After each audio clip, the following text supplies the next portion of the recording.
Pozdrav, evo me na Sučičkom jezeru, meni lično i najlepše jezero na čitavom Durmitoru, naravno. Mnogi znaju za Crno jezero koje je najpopularnije, ili Zminje jezero, ili Vražje jezero, a ovo je bukvalno ušuškani dragulj.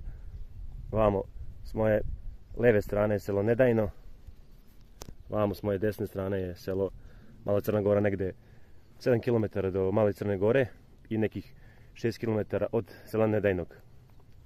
Također od Žabljaka je negde oko 20-25 km udaljeno, a od Plužina negde 30-ak. Inače, ovo jezero je fenomen prirode. Zašto? Zato što presušuje. Zato se zove Šušičko jezero.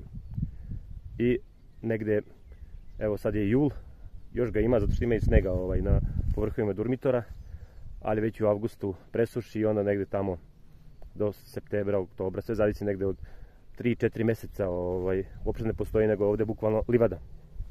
Tako da, ja ću danas da posle ovog jezera u onom pravcu tamo se krećem do vodopada Skakala,